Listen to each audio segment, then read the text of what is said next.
এতক্ষণ পর্যন্ত এই সাঁওতালি গানের আয়োজন, নাচের আয়োজন আমরা দেখলাম ভবতারিণীর মন্দিরে পায়েল, কিছুক্ষণ আগে ঢাকের আয়োজন, আর তারপর সাঁওতালি নাচের আয়োজন।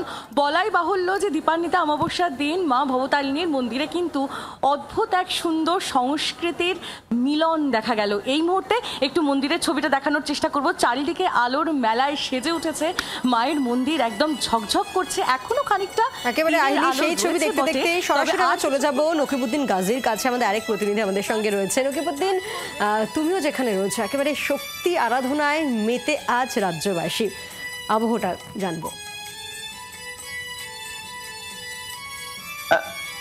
একদমই, আমি যে জায়গাটা আছি ডায়মন্ড হারবার নিউ টাউন, যেখানে হচ্ছে ভগবানপুর মন্ডল বাড়ির পুজো।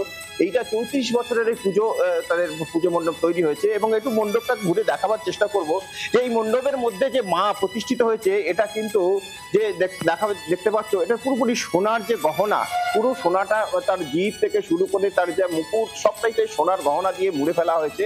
এবং যে মণ্ডপটা হয়েছে সেই মণ্ডপের মধ্যে কিন্তু দেখা যাচ্ছে বিভিন্ন রকমের কারুকার্য সাজানো হয়েছে এবং প্রতি বছরে তারা এভাবে এই মণ্ডপ সাজিয়ে তোলে।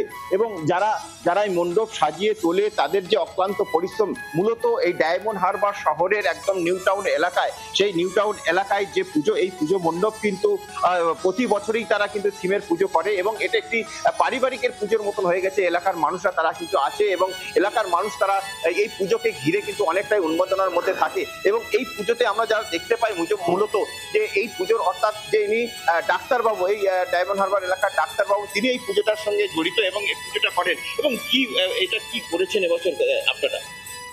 এটা আমাদের নিউ টাউন ভগবান সংঘের পুজো। আমরা এবছর 34তম বর্ষে পদার্পণ করেছি।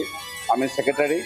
আমাদের এটা প্রাচীন শিব মন্দিরের আদলে এই মণ্ডপটি প্রতিষ্ঠিত হয়েছে এবং অন্যান্য পূজার সঙ্গে শুধুমাত্র পূজা নয়, আজকে নরনারায়ণ সেবা আছে, সর্বসাধারণের জন্য মায়ের প্রসাদ ভোগ দেওয়া হবে এবং ঠাকুরের কি গহনা সোনা? হ্যাঁ, গহনা সোনা, এটার আমাদের রীতি। এখানে আমাদের সমস্ত সদস্যরা প্রত্যেকে বিভিন্ন বছর দান করে এসেছে এবং সেই দান সামগ্রী থেকে আমাদের সেই সোনার গহনাগুলি দেওয়া হচ্ছে। বোঝা যাচ্ছে নকিবউদ্দিন যে সর্বত্রই শক্তির আরাধনায় মেতে রাজ্যবাসী। ধন্যবাদ আমাদের দুই প্রতিনিধিকে।